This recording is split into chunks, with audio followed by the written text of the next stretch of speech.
ሰላም ተመልካቾች እንዴት ናችሁ? ከፋና ሚዲያ ኮርፖሬሽን ዘወትር በዚህ ሰዓት ወደ እናንተ የሚደርሰው ፋና ጤና መሰናዷችን ጀምሯል። እንግዲህ በፋና ጤና መሰናዷችን የተለያዩ የጤና ርዕሰ ጉዳዮችን እያነሳን ባለሙያ እየጋበዝን መረጃዎችን ወደ እናንተ እናሻግራለን። ዛሬም አንድ የጤና ርዕሰ ጉዳይ ይዘናል። ስለ አእምሮ ጤና እያነሳን ቆይታ እናደርጋለን። በዚህ ጉዳይ ላይ ደግሞ ሀሳብ፣ አስተያየት፣ መረጃ እየሰጡን ቆይታ ለማድረግ ፕሮፌሰር ሰለሞን ተፈራ በአዲስ አበባ ዩኒቨርሲቲ ጤና ሳይንስ ኮሌጅ የሳይካትሪስት ዲፓርትመንት መምህርና ተመራማሪ እንደዚሁም በሕክምናም ዶክተር ተደራራቢ ኃላፊነት ያለባቸው ዶክተር ናቸው። እንግዳዬ ስለመጡ በጣም ነው አመሰግነው። እኔም ስለጋበዛችሁኝ አመሰግናለሁ። በድጋሚ በጣም ነው አመሰግነው። እንግዲህ ተመልካቾቻችን እናንተም በተለይም ዛሬ በመናነሳው በአእምሮ ጤና ላይ ማንኛውም ሀሳብ፣ አስተያየት፣ ጥያቄ ቢኖራችሁ በቀጥታ በ8222 ብታደርሱን በዶክተር አማካኝነት ምላሾችን ወደ እናንተ የምናሻገር ነው የሚሆነው። ትዝታ ደሳለኝ ከመላው የቀጥታዊ ስርጭት ስቱዲዮ ባለሙያዎች ጋር እስከ መጨረሻው ድረስ ከእናንተ ጋር ቆይታ አድርጋለሁ። በያላችሁበት ሰናይ ጊዜ። ዶክተር በድጋሚ በጣም ነው አመሰግነው። አንተ እያልኩ አንተ በይኝ። እሺ፣ አመሰግናለሁ በጣም እንግዲህ በጣም ትልቅ የጉዳይ ነው ዛሬ ያዝነው፣ የጤና ጉዳይ ነው ያዝነው። በተለይ አንጎል፣ አእምሮ ምን እንደሚባልም ምናልባት የሚያወዛግብ ነገር አለ። ግን መጀመሪያ ስለ ተግባራቱ አንስተን ብንጀምር ለተመልካቾች ግልጽ ለማድረግ። አመሰግናለሁ። እንግዲህ በተለምዶ አንጎል ወይም አእምሮ ብለን የምንጠራው የሰውነታችን ክፍል በራስ ቅላችን ውስጥ የሚገኘው ዋነኛው የሰውነታችን ክፍል ነው። ይህ እንግዲህ አንጎል የምንለው ክብደቱ ወደ 1.3 ኪሎ ግራም ያህል የሚመዝን ነው። ከሰውነታችን ምናልባት ከ2% ያልበለጠ የሚይዝ ሆኖ የሚጠቀመው ግን ሰውነታችን ከሚያመነጨው ኃይል 20 ከመቶ የሚሆነውን፣ ስለዚህ ዋነኛ የሰውነታችን አካል ነው ማለት ነው እና የማንነታችንም መገለጫ ያለው እዛ ውስጥ ነው። ተግባራቱ በተለይ ምስል እያየን ለተመልካቾች ማስረዳት ብንችል፣ ከጀርባ ምስል አለ በተወሰነ መልኩ። እንግዲህ እዚህ ላይ ምስሉ ላይ የምናየው የአንጎል ስዕል ነው። በተለያዩ ቀለማት ተወክሏል። በተለይ ቢጫ ቀለም ላይ የሚታየው ፍሮንታል ሎብ ብለን የምንጠራው ከግንባራችን ጀርባ የሚገኘው የአእምሮአችን ክፍል በዋናነት ለማሰብ፣ ለማገናዘብ፣ ለማቀድ፣ ጉዳዮችን ለመከወን አጠቃላይ የሚያገናዝበው የአእምሮአችን ክፍል ነው። ቴምፖራል ሎብ ብለን የምንጠራው በአረንጓዴ ከለር የተቀባው ደግሞ በተለይ ለማስታወስ የሚረዳን የአእምሮአችን ክፍል ያለበት ነው። ፓራይታል ሎብ የምንለው መሀል አናታችን ላይ ያለው የአእምሮአችን ክፍል ደግሞ ቪዥዮ ስፓሻል ብለን የምንጠራው ለምሳሌ የነገሮችን ርቀት እንድንገመት እንዲሁም ደግሞ የቅርጾችን መጠን እንድንገመት፣ ለምሳሌ አንድ ሰው አስፋልት ሲያቋርጥ ከሩቅ የሚመጣ መኪና ቢያይ ያ መኪና ይደርስብኛል አይደርስብኝም ብሎ ርቀቱን መገመት የሚችለው ይሄ በቀይ በተቀለመው የአእምሮ ክፍል ነው ማለት ነው። የፓራይታል ሎብ የምንለው ቪዥዮ ስፓሻል ፋንክሽን አለው። የነገሮችን አቀማመጥ እንዲሁም ደግሞ መጠናቸውንም መገመት የምንችልበት ነው። በፐርፕል የተቀባው ኦክሲፒታል ሎብ የምንለው በዋናነት የሚያገለግለው ለእይታ ነው። በአይናችን የሚገቡ ምስሎችን የሚረዳው የአእምሮአችን ክፍል ነው ማለት ነው እና እነዚህ እንግዲህ ይሄ ቀለል ባለ አገላለጽ ተግባራቸውን ለመግለጽ ነው። ነገር ግን ማስታወስ የሚገባው የአእምሮ ተግባር በጣም ውስብስብና ተቀናጅቶ የሚሰራ መሆኑን መረዳት ያስፈልጋል። አእምሮ 3 ተግባራት አሉት። የመጀመሪያው ተግባሩ ማሰብ ነው። ሁለተኛው ተግባሩ ደግሞ ስሜትን መግለጽ ነው። ደስታ፣ ሐዘን የመሳሰሉት በአእምሮ ነው የሚገለጹት። ሶስተኛው ተግባሩ ደግሞ ባህሪ ነው፣ የተገለጠ እንቅስቃሴ። አንድ ሰው አለባበሱ፣ አነጋገሩ፣ አመጋገቡ፣ አካሄዱ አጠቃላይ የሚታይ እንቅስቃሴው በሙሉ የሚመራው በአእምሮ ነው። ስለዚህ እነዚህ 3 ተግባራት የአእምሮ መገለጫዎች ናቸው ብለን መናገር እንችላለን። ሰፊ ነው በጣም እውነት ነው። እንግዲህ በዚህ ጭንቅላታችን ውስጥ ከ100 ቢሊየን በላይ የሚሆኑ የነርቭ ሴሎች አሉ፣ የአእምሮ ሴሎች። እርስ በርስ ደግሞ በመገናኘት ወይም ኔትወርክ በመፍጠር ነው ተግባራቸውን የሚያከናውኑት። በትሪሊየን የሚቆጠሩ ኔትወርኮች አሉ ማለት ነው።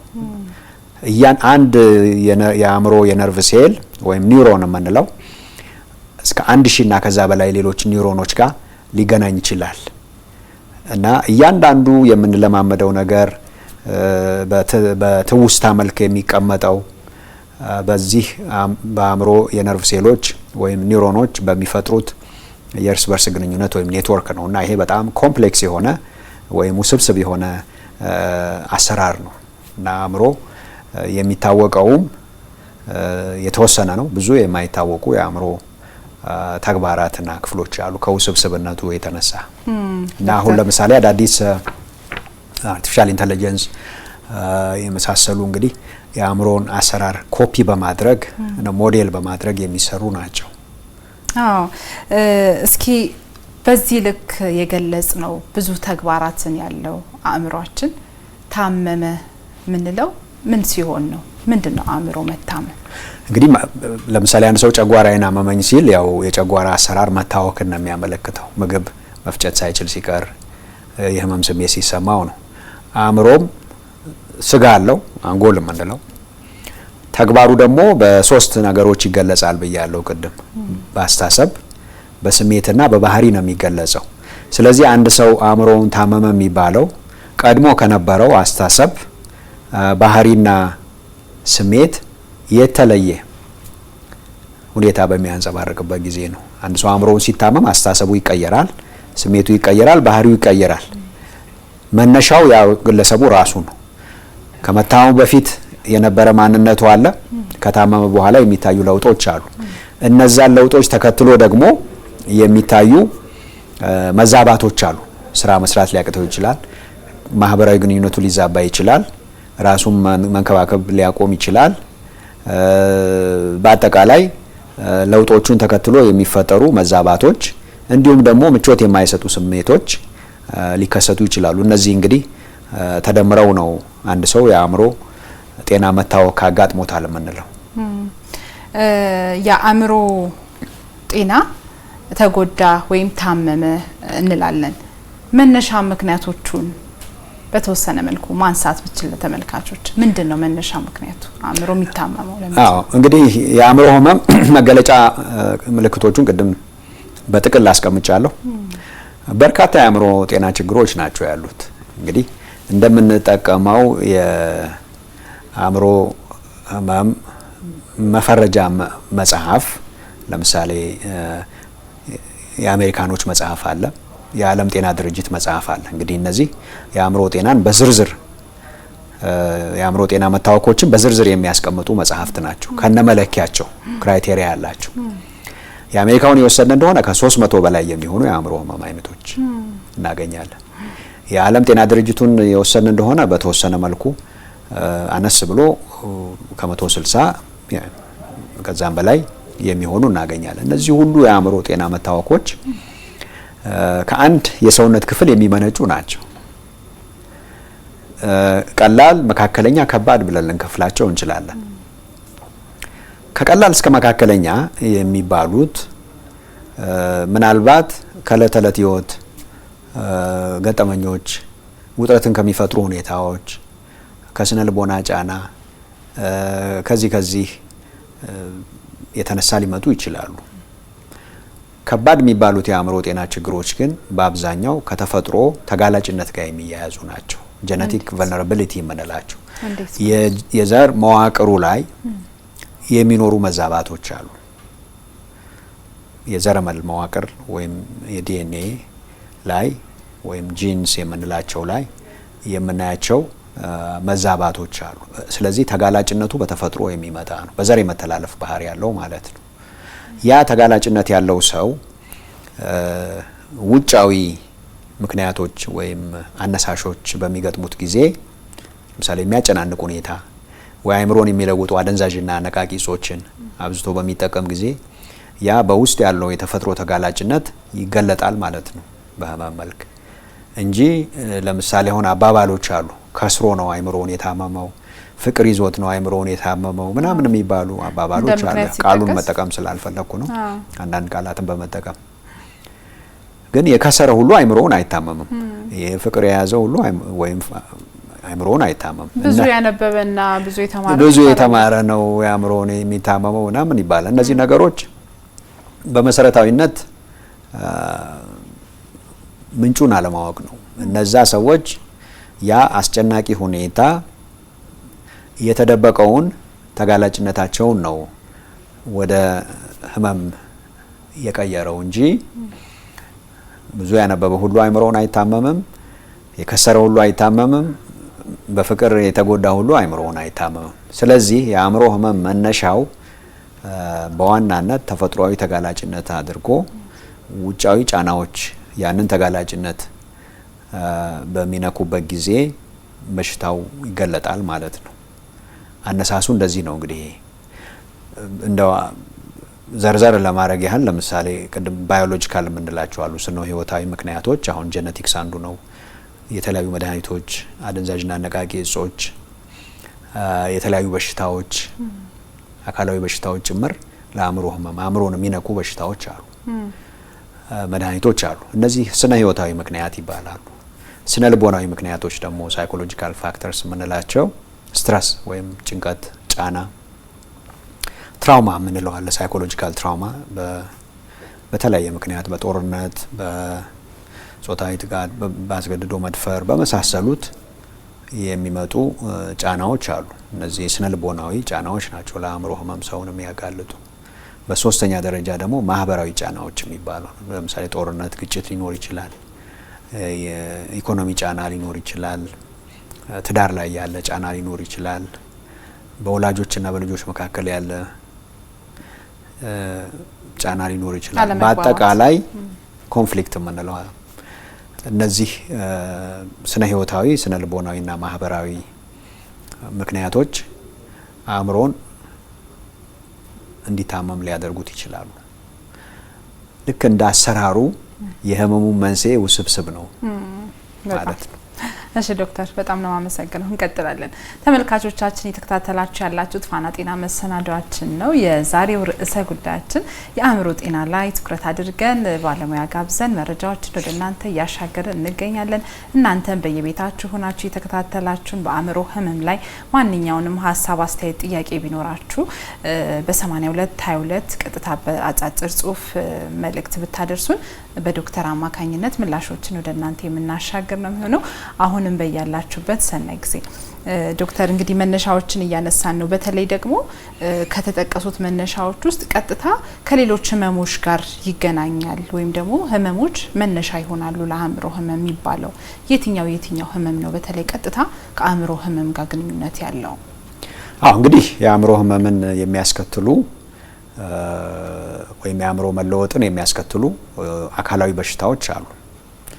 እነዚህ በሽታዎች በቀጥታ አእምሮን በማንካት ሊሆን ይችላል።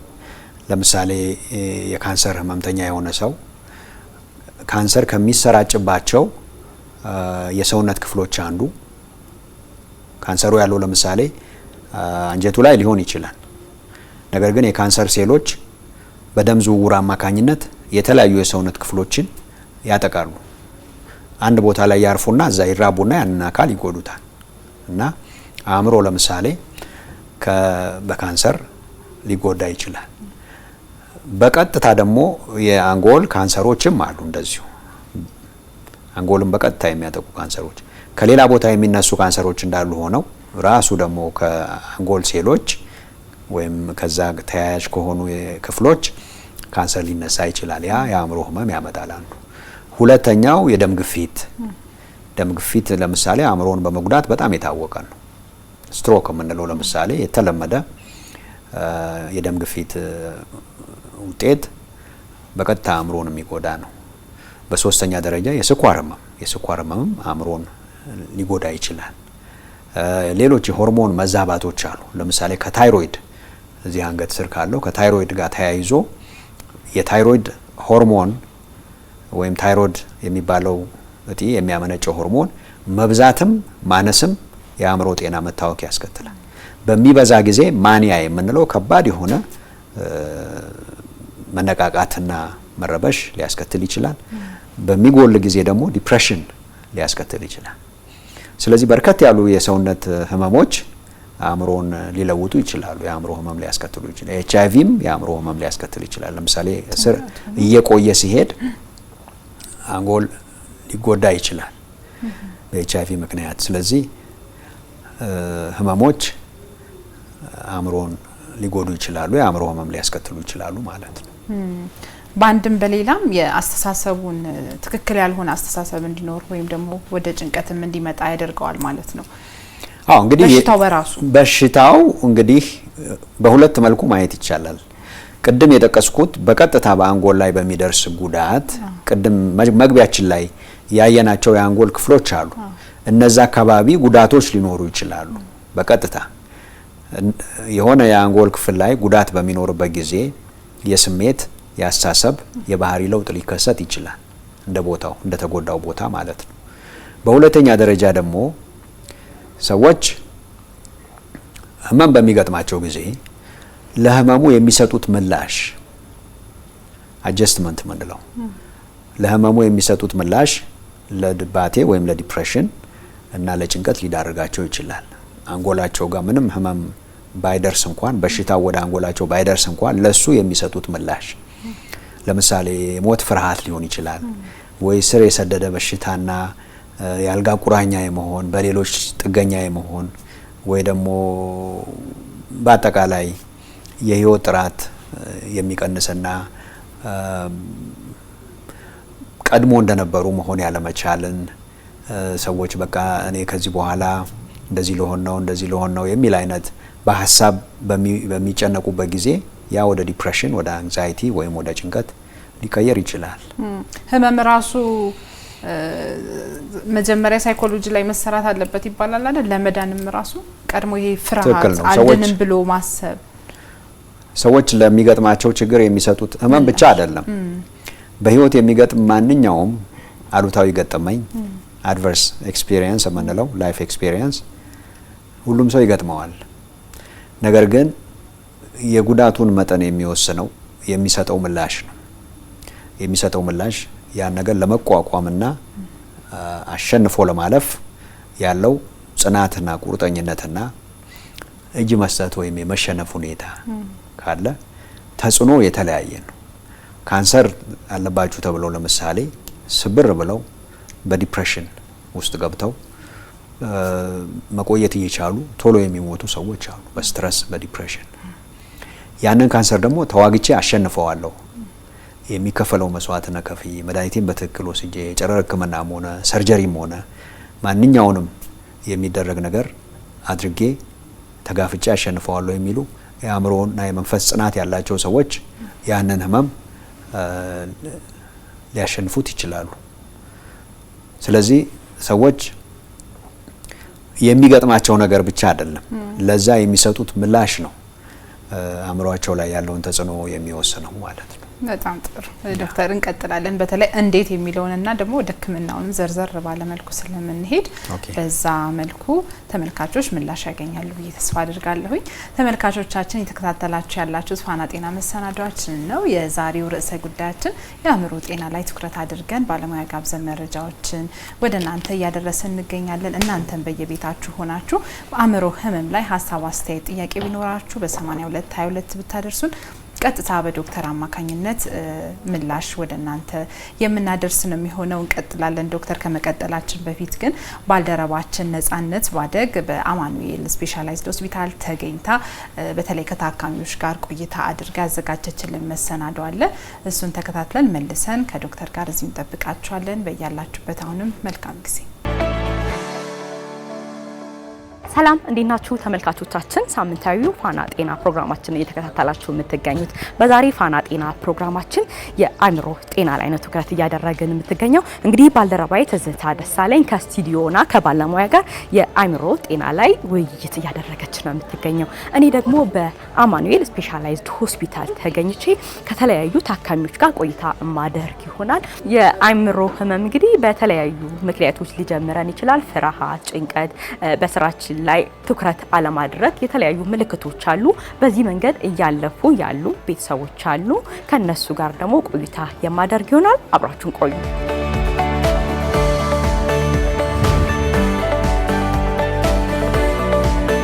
አመሰግናለሁ ፍቃደኛ ስለሆኑ። ህመሙ መቼ ነው የጀመሩት? ጊዜውን ያስታውሳሉ? እንግዲህ በዚህ በአይምሮ ህመም ምን አይነት ምልክቶችን ሲያዩ ነበር? ሲሰማዎት የነበረ ስሜት እንዴት ነበር? የአይምሮ ህመም እንግዲህ 10 ዓመት በላይ ይሆናል። እዚህ አማኑኤል ይዘውኝ የመጡት ቤተሰብ ናቸው ይዘውኝ የመጡት። ምልክት ታይቷል። ቁጣ ሲል እንግዲህ አግሬሲቭ መሆኑ እኔ ላይ ይታወቀኝ ይችላል። ለሌላ ሰው ነው የሚታወቀው። ይዛችሁ ሄዱ ምናምን ስራ መደበር ስራ ላይ ለመግባት ለመቆየት ቶሎ በመሄድ ስብሰባም አለመገኘት እንደዛ ነበርና አሁን ጥሩ ነው። እንግዲህ ይሄ ወደ ወር ሊሆነኝ ነው። ወደ 20 ቀን ሁለተኛው ወር መድገም አይቀርም። ጨርሼ ያው ለውጥ አይቼበታለሁ ማለት ነው። የሚደብር ስሜት፣ የሚያስጠላ ስሜት፣ ዝም የማለት ሰውን ሰላም አለማለት ነው። አሁን ደህና መጥፎ ድርጊት በቃ ከሰው ጋር መጣላት፣ መናደድ፣ መበሳጨት ነበረ። በቃ የራስሽን ዓለም ታውቂያለሽ። እንደዛ ዓለም ነው እንጂ የሰዎችን መገናዘብ አልችልም። እኔ የምለው ይሁን ብቻ ነው የምለው። ራሴን መቆጣጠር አልችልም። በቃ የበላይነት ምናምን በቃ እንደዚህ ይሆናል እንደዚህ ማድረግ እኔ አርጉት ነው ማለት። ደስተኛነት አይሰማኝም ነበር። በመኖረው ህይወት ደስተኛ አልነበርኩም። ያ ደግሞ የሚመጣው የሆነ ከባድ የሆነ ዲፕሬሽን፣ አንዛይቲ እነዚህ የመሳሰሉት ችግሮች ስለነበሩ ነው ብዬ አስባለሁ። ጊዜው 2002 ዓመተ ምህረት ነበር በእኛ በሰዓቱ እኔ ሳይካትሪክ ትሪትመንት ያለ አይመስለኝም ነበር። ሳይኮሎጂስቶች ለታማሚዎች ምክር ይሰጣሉ እንጂ መድኃኒት ይሰጣሉ የሚል ግንዛቤ የለኝም ነበር እና በዛ የተነሳ ምንም የተናገርኩት ነገር የለም ለቤተሰብም። በት እኔ በጣም ሰፈር እያደረኩ ነበር በሳይካትሪክ ኢልነሱ የተነሳ ማለት ነው። ከዛ ግራጁዋሊ ያ ነገር እያደገ ሄደና ነገርየው እየባሰ ነው የሚሄደው። ከዛ 2003 ገባን። ከዛ ወደ ሰኔ ግንቦት አካባቢ ወይ ሚያዝያ አካባቢ አባቴ እዛው ያለው ሁኔታ አይቶ ወደ ሳይካትሪክ ሴንተር ወሰደኝ። እዛ ሄጄ ሕክምና ተደረገልኝ፣ መድኃኒት ተሰጠኝ። ከዛ ሪከቨር አደረኩ። ግንዛቤ ነበረኝ እኔም በሰዓቱ እንዴት ወስዳለሁ የሚል እንዴት የአእምሮ መድኃኒት ወስዳለሁ የሚል ሚስኮንሰፕሽን ነበር በኔ እይታ እና ታውኩት፣ አቋረጥኩኝ። ሳይካትሪስቱ እንደወስድ እንድቀጥል እንትን ፐርሱዌድ እያደረገኝ ነበር። ነገር ግን እኔ ኢንተረፕት አደረኩኝ። ከዛ ያው ሪላፕስ እንዲሆን አደረገው። አዘ ኢንድ ኦፍ 2004 2004 መጨረሻ አካባቢ ይህ ነገር ፕሮግራሙ ሪላፕስ አደረገ። ከዛ እንደዛ ያለ ሕክምና እከታተላለሁ፣ ሲሻለኝ እተዋለሁ። እንደዛ አይነት ሁኔታ ነበር ሲያጋጥመኝ የነበረው። ሶ ዛትስ ሃው አይ ካም ቱ ዚስ ፖይንት። ብዙ ጊዜ ይመክሩኛል፣ ተው ለምንድን ነው ከቢሮ የምንቀረው ለምንድን ነው ምናምን ይሉኛል። ምን አይነት ሱሶች ነበሩ? ጫት፣ በኋላ ደግሞ ሲጋራም ጨመርኩበት። አልኮል ትንሽ ቢራ መጀመሪያ ይዘው ሲመጡ በግድ ነበር። አሁን ግን ይዛችሁ ሂዱ ብዬ ነው ራሴ ጠይቄ ነው ቤተሰቦቼ ነው ይዘውኝ የመጡት። ስለዚህ ለውጥ አለ። እኔ የበታችነት ስሜት፣ ማዘን፣ ፖላር የሚል ነው በሽታዬ። ታዝኛለሽ፣ ታለቅሻለሽ፣ በቃ ሁሌ ተጎጂ እንደምመሰል፣ አንዳንዴ ደግሞ ከፍ የማለት የሆነ እዚህ አእምሮ ውስጥ በቃ ለየት ያለ ነገር ሰው ላይ የማይታየው ሁሉ ይታይሻል። ለኔ ምንድነው የሆነ በቃ የሚታይ ነገር በጣም ነው እንትን አይምለኝ፣ ይረብሸኛል። አሁን እንደዚህ ስለተቀመሽ ብቻ ነው የራዛን ጊዜ ይረበሻለሁ። ለምን እንዲያረክሽ ለምን እንዴት ትላለሽ? ይረብሸኛል። በቃ ሰዎች የሚያረጉት አንዳንዶች መልካም ሆኖ ለኔ ረብሻ ይሆናል።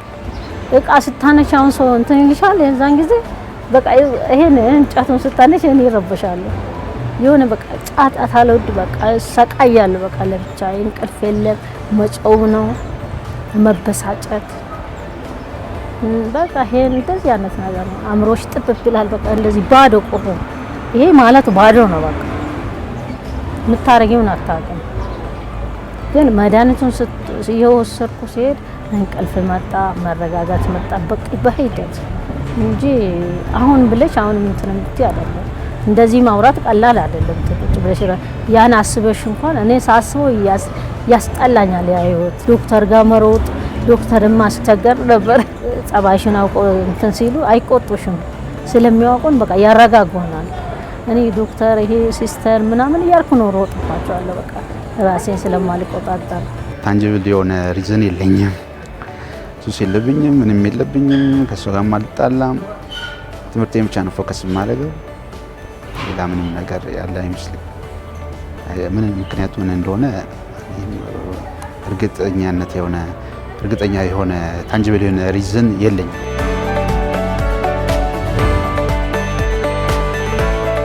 እዚህ እንግዲህ የተለያዩ ትሪትመንቶች እየተደረገ ሕክምና እየተደረገሉት ነው ያለውና ሕክምናው ለውጥ አለው አይደለም የሚልም አመለካከት አለንና በሕክምናው መዳን እንደሚችል እናንተ ማሳያ ናችሁ። አንደኛ አብዛኛው ሰው አይድንም ብለው ነው የሚያስበው።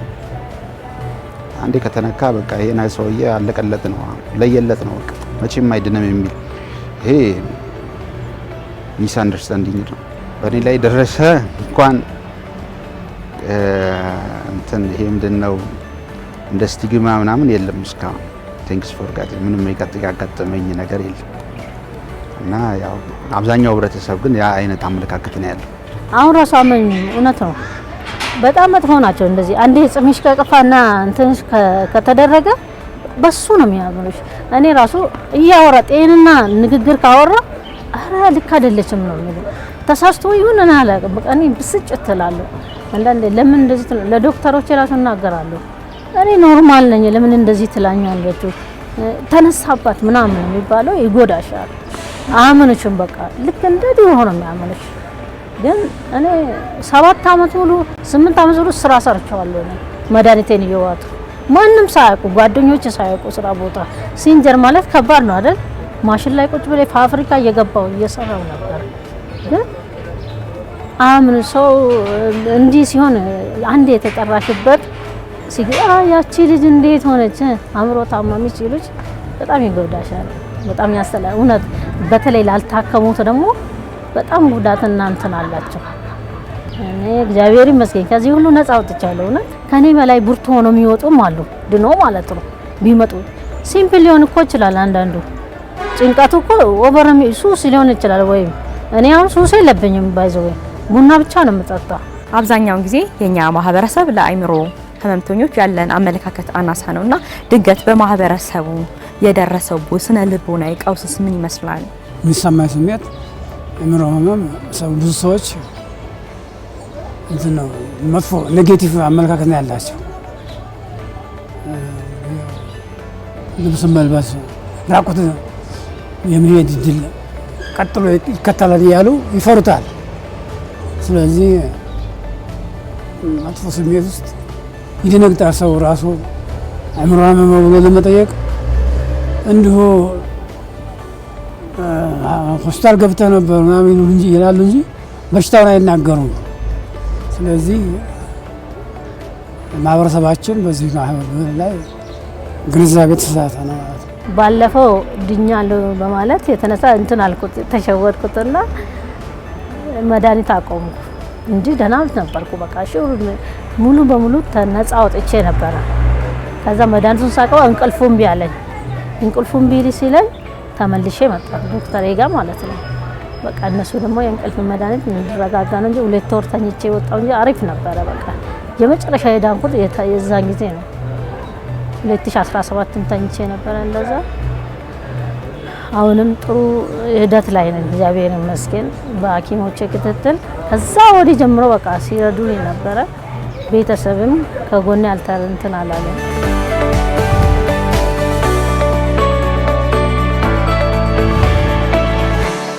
ተመልካቾቻችን በአማኑኤል የአእምሮ ስፔሻላይዝድ የነበረኝ ቆይታ ይህን ይመስል ነበረ። እንግዲህ ቀደም ብዬ እንደነገርኳችሁ ባልደረባዬ ትዝታ ደሳለኝ ከስቱዲዮ ሆና ከባለሙያ ጋር ውይይት እያደረገች ነው የምትገኘው። ምናልባት በዚህ መንገድ እያለፋችሁ ያላችሁ በ8222 አጭር የጽሁፍ መልእክት ብትልኩልን የምንመልስላችሁ ይሆናል። በእኔ በኩል የነበረው ፋና ጤና ቆይታ ይህን ይመስላል። ፋና ጤና ይቀጥላል። አብራችሁን ቆዩ።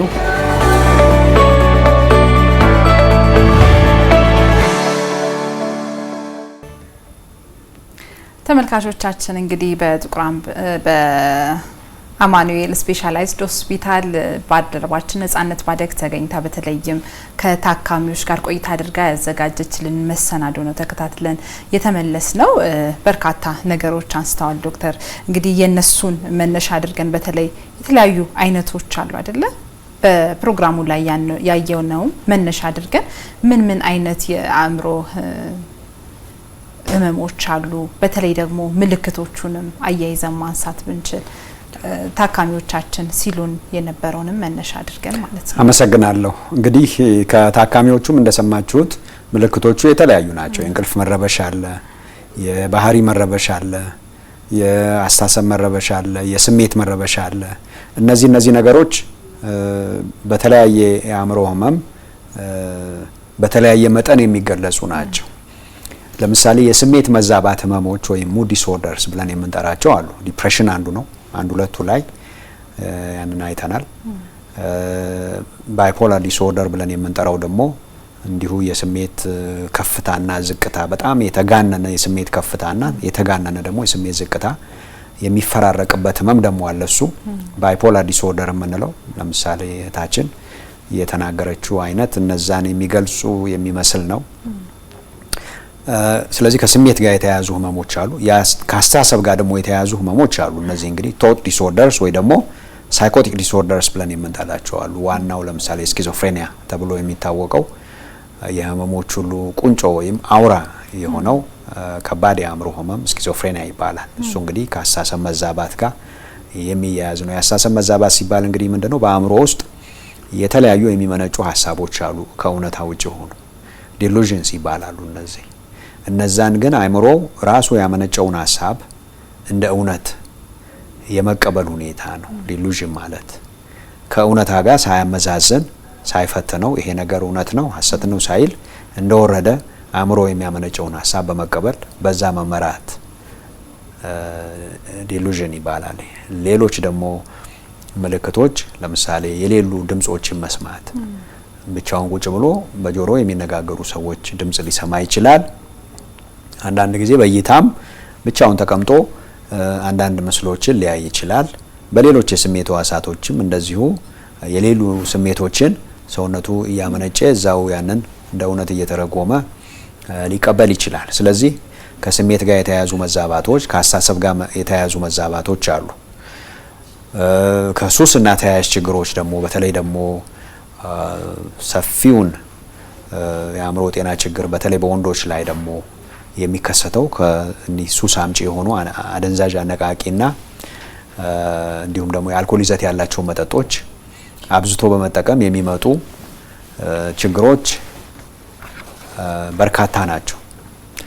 በእድሜ ገደብም ደግሞ ካየነው ሴቶች ላይ የሚታዩ የአእምሮ ጤና ችግሮች አሉ።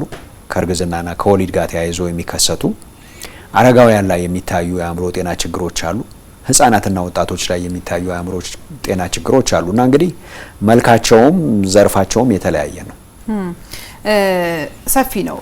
በተለይ ደግሞ እነዚህ ነገሮች ስናነሳ እዛም ፕሮግራማችንም ላይ እያየን ነበርና የተለያዩ ጫናዎች አሏቸው። ማህበራዊ፣ ኢኮኖሚያዊ፣ ስነ ልቦናዊ ጫናዎች አሏቸው። እሱን እናንሳ እስቲ ዶክተር። እንግዲህ ሲያነሱ ነበረ። ለምሳሌ ስቲግማ ተነስቷል። አንዱ ስቲግማ ማግለል ማለት ነው ባጭሩ። እኛ ሀገር እንግዲህ የሚታወቁ ህመሞች አሉ ስቲግማ የሚያስከትሉ። ለምሳሌ የስጋ ደዌ በሽታ ያለባቸው ሰዎች ይገለላሉ ከጥንት ጀምሮ። አሁን እንኳን ዘመናዊ መድኃኒትም ስላለ በጣም ስለተስፋፋ በሽታው እንደ ድሮ ብዙ አይታይም።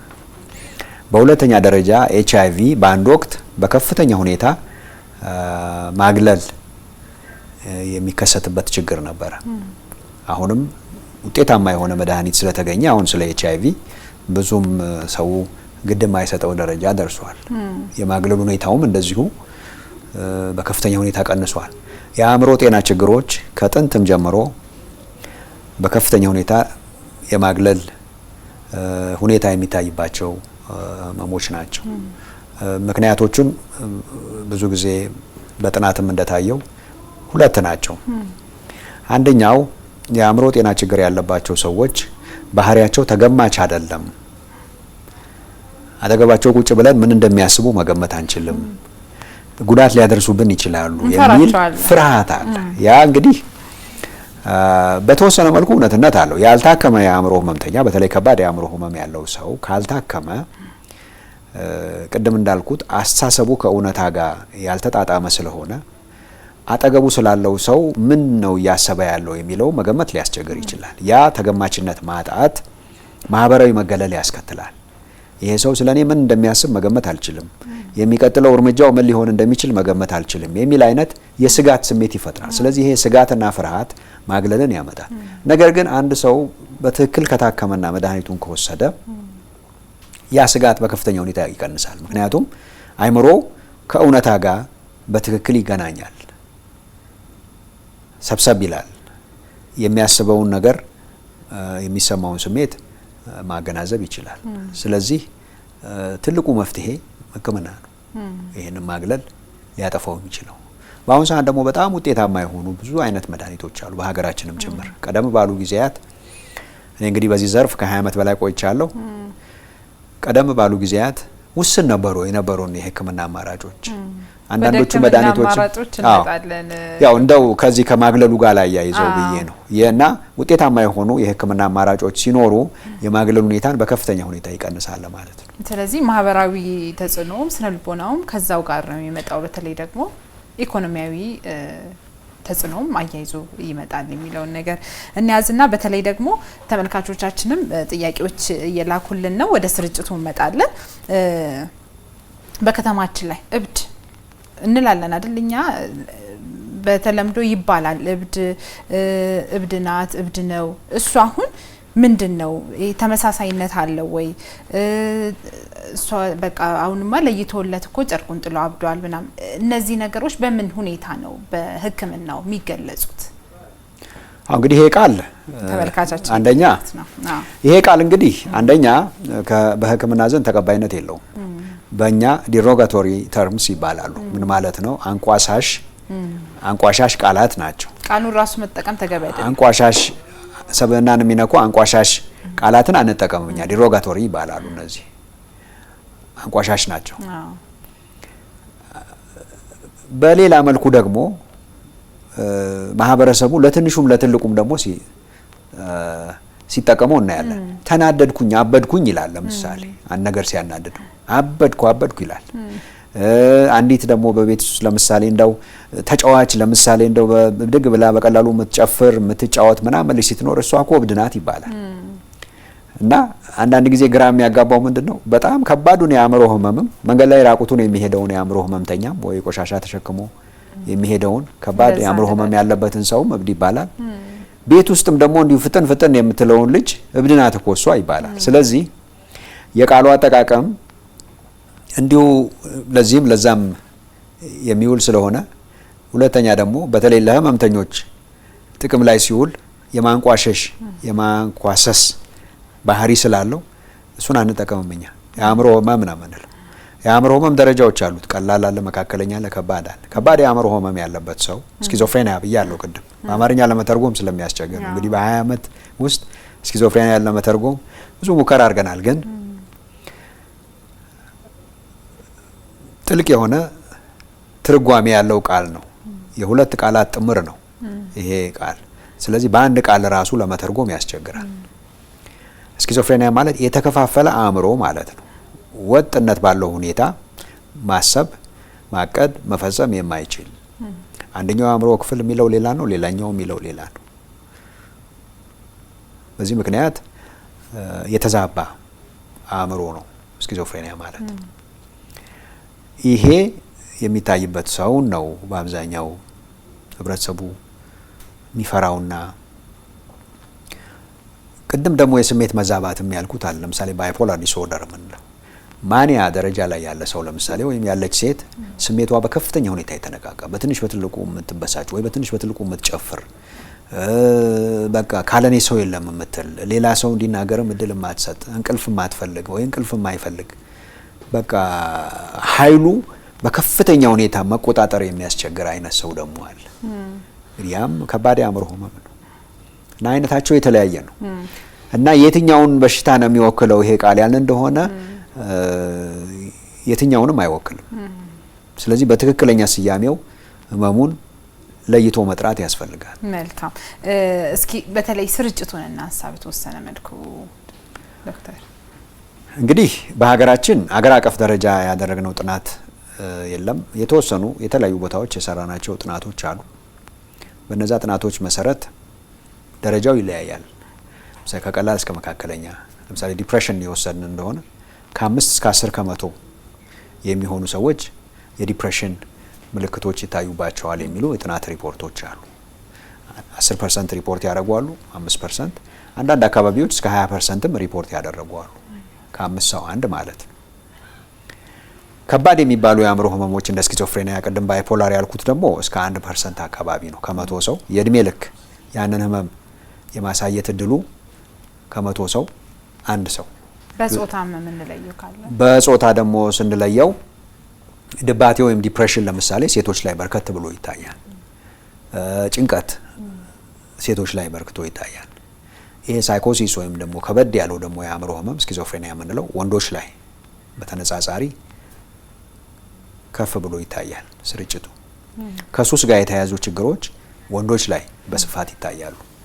እንግዲህ በዓለም ላይ እንደ ዓለም ጤና ድርጅት ግምት ከሆነ እስከ 1 ቢሊዮን የሚጠጋ ሰው የአእምሮ ጤና ችግር አለበት ተብሎ ነው የሚታመነውና እንግዲህ የችግሩን ስፋት ምን ያህል እንደሆነ ማየት ይቻላል። እስኪ ደረጃዎችን በተወሰነ መልኩ አንስተን ነበር ቅድምና በቤት ውስጥ የሚታከም የአእምሮ ህመም ይኖራል ዶክተር? እንግዲህ እንደ ህመሙ ትርጓሜ ነው። ያው አንዳንድ ጊዜ ቀላል ጭንቀቶች አሉ። አንዳንዱ ሰው እኮ 2-3 ቀን እንቅልፍ ካልተኛ አእምሮዬን ታምም ያለው ብሎ ሊያስብ ይችላል። የሆነ ጉዳይ አጋጥሞት በጣም ሲጨናነቅ በቃ አእምሮዬን ታመምኩ ሊል ይችላል። ቅድም እንዳልኩሽ የሚገጥሙ ነገሮችና እኛ የምንሰጠው ምላሽ ነው የአእምሮአችንን ጤንነት የሚወስነው። በቤት ውስጥ የሚታከም ሲባል እንግዲህ ምንድን ነው? ለምሳሌ በጣም የተጨናነቀ ሰው በሆነ ጉዳይ ገጥሞት አንድ ሰው ቢያማክረው ከቤተሰብ አባል ወይ ደግሞ ከሃይማኖት አባት ቢያማክረውና ያንን ጭንቀቱን ቀለል ቢያደርግለት ፎይታ ሊያገኝ ይችላል። እነዚህ ጊዜያዊ ጭንቀቶች ናቸው። ጊዜያዊ ጭንቀቶች በዕለት ተዕለት ህይወት ገጠመኝ ጋር ተያይዘው የሚፈጠሩ ጊዜያዊ ጭንቀቶች ያለ መድኃኒትና ያለ ባለሙያ እገዛ ሊታከሙ ይችላሉ። ብዙ ሰው እንደዚህ እየታከመ ነው የሚኖረው። ጓደኛውን የማያማክር የለም ወይ ጓደኛዋን የማታማክር የለም። የሆነ ነገር ሲያስጨንቃት ቤተክርስቲያን ሄደው ጸሎት በማድረግ በመማጸን ፎይታን የሚያገኙ አሉ። የሃይማኖት አባቶችን በማማከር ጸሎት እንዲደረግላቸው በማድረግ ጸበል በመሄድ የተለያዩ ሃይማኖት ተቋማት በመሄድ አእምሯቸውን ለማስተካከል የሚጥሩ በጣም በርካቶች ናቸው። በሺዎች የሚቆጠሩ ናቸው። ሕክምና የሚመጣው ጥቂቱ ነው። ሕክምና የሚመጣው እነዛ ነገሮች ሞክሮ ሳይሻለው ሲቀር ነው መድኃኒትና ሐኪም ለማየት እንጂ ብዙ ሰው እንደውም እኛ ሀገር የአእምሮ ሕክምናን አይደፍርም። እንደ መጨረሻ አማራጭ ነው የሚያየው። ትንሽ ግልጽ እንድናደርግ የፈለኩት አሁን አንተ ስትል የተረዳሁት እንደገናም ደግሞ የተለያዩ እንደዚህ ንባቦችን ስናደርግ ለይቶለት ሐኪም ቤት ሄደ እኛ ደግሞ አማኑኤል ሆስፒታል የገባ ምናምን እንላለናል በተለምዶ። ከዛ ውጪ ግን ሰው አእምሮን ታሟል ምንልበት ደረጃው ይለያያል እንጂ ምን ሲሆን ነው ቆይ ሰው የጤና ወይም ደግሞ የሆነ ነገር እየተሰማው ነው አእምሮን ታሟል ልንል የምንችለው? እኛም ኖርማል የሚንቀሳቀስ ሰው ያ ችግር አለበት ኖርማል የሚበላ የሚጠጣ አብሮን እየኖረ ያለ ሰው እንደዛና ከ90 ከመቶ በላይ የአእምሮ ህመምተኛ ልብስ ለብሶና ጤነኛ መስሎ የሚሄደው መገለጫውን በምን እንግለጥ? ምክንያቱም እነዛ ሰዎች የውስጥ ስቃይ ይኖራቸዋል። በአደባባይ ሲታዩ ለብሰው ዘንጠው ራሳቸውን ጠብቀው ሊታዩ ይችላሉ። ነገር ግን በርካቶች በውስጥ እየተሰቃዩ ያሉ ለምሳሌ አንግዛይቲ ዲስኦርደርስ የምንላቸው የተለያየ የጭንቀት ህመሞች ልብስን አያስጥሉም፣ ለየለት አያስብሉም። ነገር ግን ሰውየው በጭንቀት ነው የሚኖረው። አብዛኛው የድባቴ ወይም የዲፕሬሽን ህመምተኛ ልብስ ለብሶ ስራ ይገባል። ውስጡ ግን ከፍተኛ ሲቃና ስቃይ አለ። ልዩ ልዩ አደንዛዥና አነቃቂ እጾችን የሚጠቀሙ የአልኮል መጠጦችን አላግባብ የሚጠቀሙ ሰዎች በየመስሪያ ቤቱ ስራ የሚገቡ ሰዎች አሉ። በየትምህርት ቤቱ ያሉ ለይቶላቸው ታመዋል የማይባሉ። ስለዚህ እነዚህ ችግሮች እንደ ችግር መታየት አለባቸው። ምክንያቱም ግለሰቡ ላይ ስቃይ የሚያስከትሉ ናቸው። የህይወት ጥራቱን አፌክት የሚያደርጉ ናቸው ወይም የሚያጓድሉ ናቸው። የስራ ውጤታማነቱን የሚቀንሱ ናቸው። ምርታማነቱን የሚቀንሱ ናቸው። ዲፕሬሽን ያለው ሰው ለምሳሌ ቢሮ ሊገባ ይችላል፣ ግን ውጤታማ ስራ ይሰራሉ። እነዚህ ነገሮች አሉ። ስለዚህ ከአእምሮ ጤና ችግር አንጻር ያየነው እንደሆነ ቅድም አሁን ለምሳሌ የዓለም ጤና ድርጅት እንዳታ ወደ 1 ቢሊዮን ህዝብ ብያለሁ። አብዛኛው ጤነኛ የሚመስል ነው። ለብሶ የሚንቀሳቀስ ስራ የሚገባ የሚወጣ፣ ንግድ ቦታ ላይ የሚገኝ፣ ትምህርት ቤት ያለ ነው እና ብዙ ሰዎች የተሳሳተ ስዕል ነው ያላቸው ስለ አእምሮ ጤና እና ስለ አእምሮ ጤና ችግር። ስለዚህ የሚያስቡት ምንድነው? ራቁቱን ራሱን የማይቆጣጠር የለየለት ብቻ ነው የአእምሮ ህመምተኛ። እነዛ ጥቂቶች ናቸው። ከህመም አንጻር ጤነኛ ማን ነው? ጤነኛ የሆነ ሰው ምን ያደረገ ነው? በቃ አእምሮ ጤነኛ ነው። አእምሮ ጤነኛ ነው የሚባለው አንድ ሰው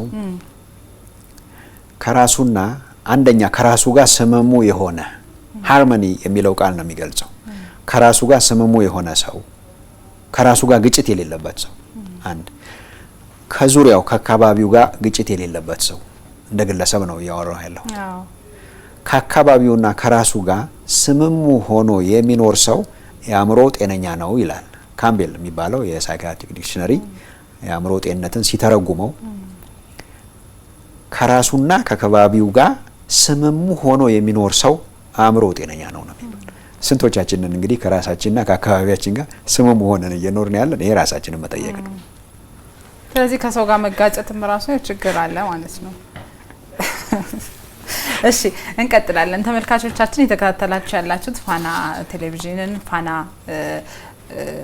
ጤናን ፕሮግራማችንን ነው። እንግዲህ የዛሬው ጉዳያችን ደግሞ የአእምሮ ጤንነት ላይ ትኩረት አድርገን የተነጋገርን መረጃዎችን ለእናንተ እያሻገርን እንገኛለን። እናንተም በየቤታችሁ ሆናችሁ ሀሳብ፣ አስተያየት፣ ጥያቄ ቢኖራችሁ በ8222 ብታደርሱን ቀጥታ በዶክተር አማካኝነት ምላሾችን ወደ እናንተ የምናሻግር ነው የሚሆነው። አሁንም እንቀጥላለን። ከመቀጠላችን በፊት ግን ዘግየት ብላችሁ ቴሌቪዥናችሁን የከፈታችሁ ተመልካቾቻችን የጽሁፍ መረጃ ተዘጋጅቷል። እሱን ተከታትለን ተመልሰን እንገናኛለን። አሁንም በያላችሁበት መልካም ጊዜ።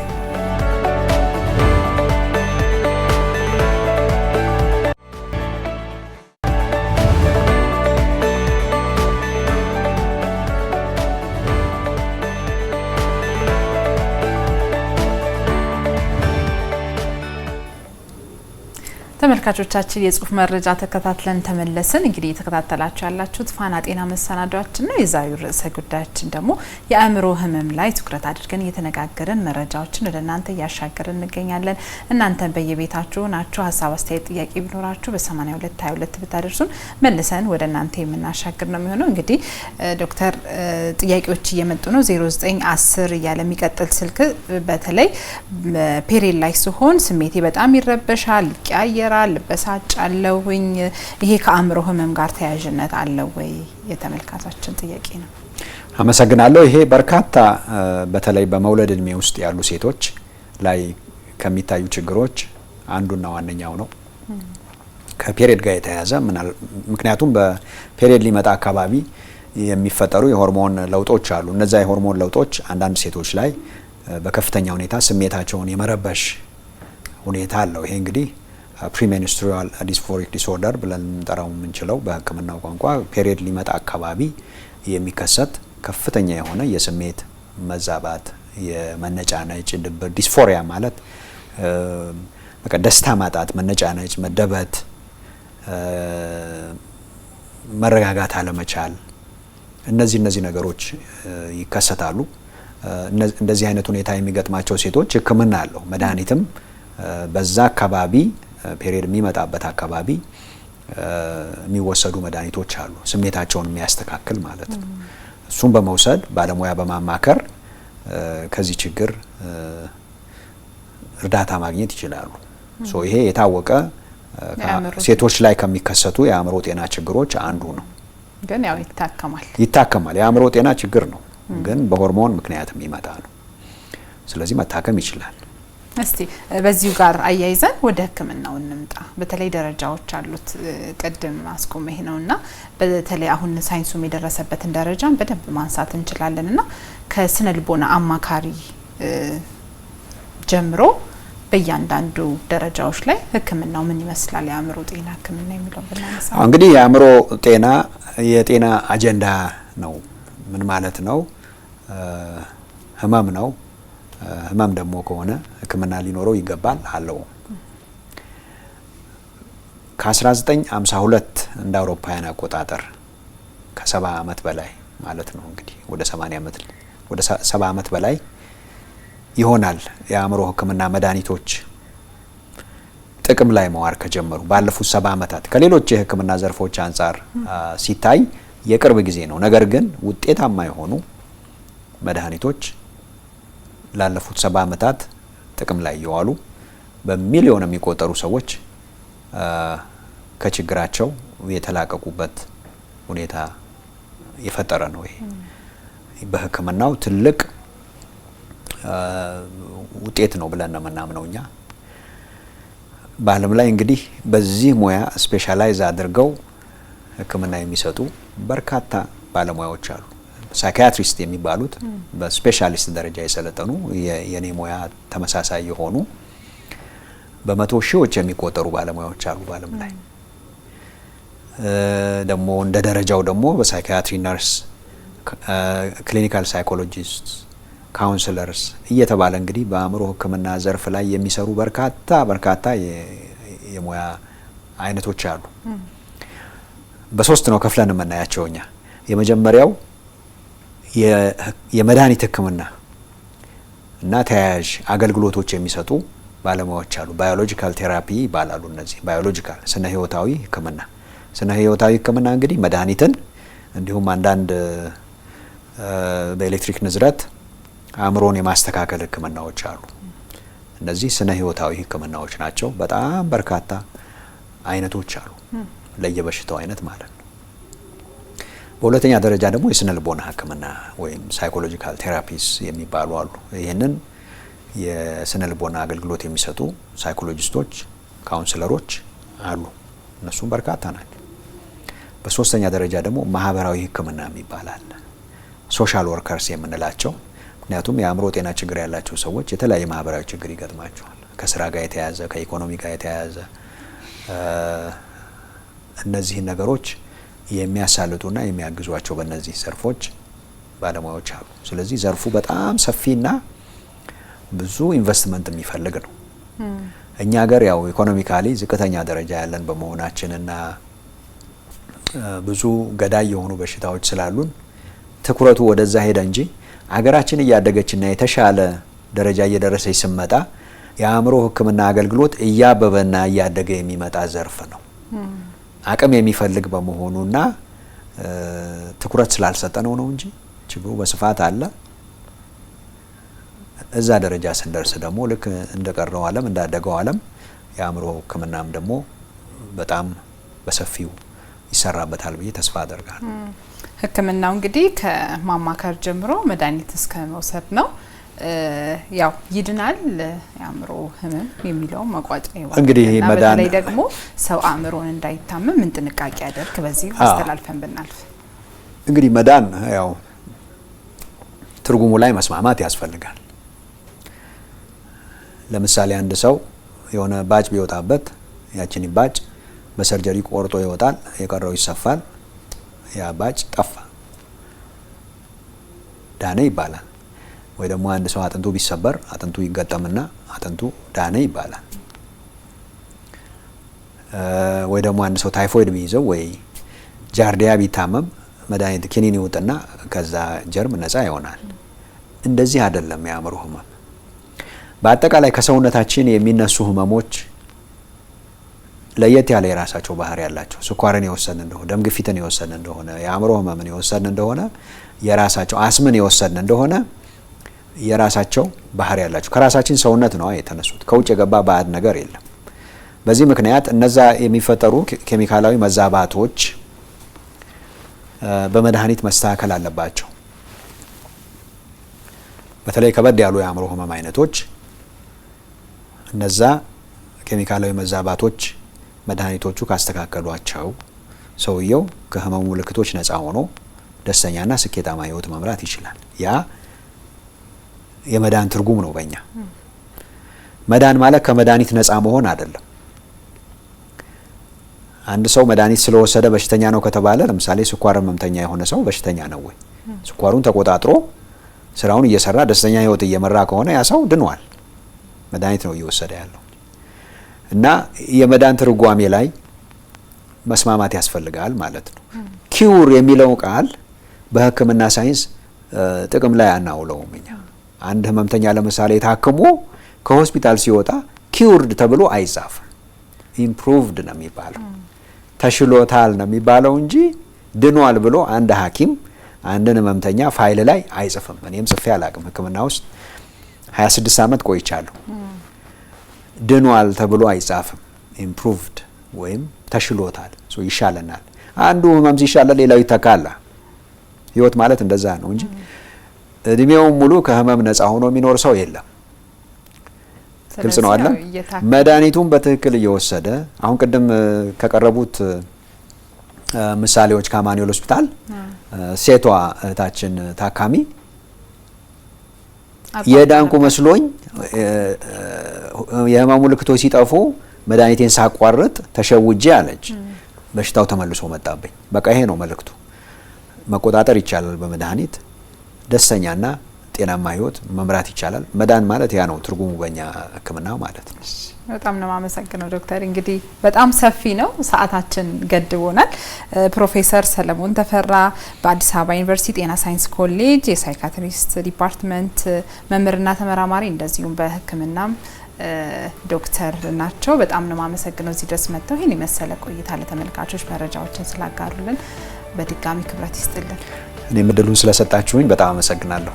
ተመልካቾቻችን እንግዲህ ስትከታተሉ የቆያችሁት ፋና ጤና መሰናዷችን ነው። የዛሬው ርዕሰ ጉዳያችን የአእምሮ ጤና ላይ ትኩረት አድርገን መረጃዎችን ወደ እናንተ ያሻገርን ቆይታ አደረግን። እንግዲህ ስትከታተሉ እንደነበረና እንደምትጠቀሙበትም ጭምር ተስፋ እናደርጋለን። ትዝታ ደሳለኝ ከመላው የቀጥታ የስርጭት ስቱዲዮ ባለሙያዎች ጋር ከእናንተ ጋር ፕሮግራሙን እየመራው ቆይታ አደረግኩኝ። ሳምንት በሌላ የጤና ርዕሰ ጉዳይ እስክንገናኝ እስከ ሳምንት መልካም ሳምንት። በያላችሁበት በጤና ቆዩን። ሰላም።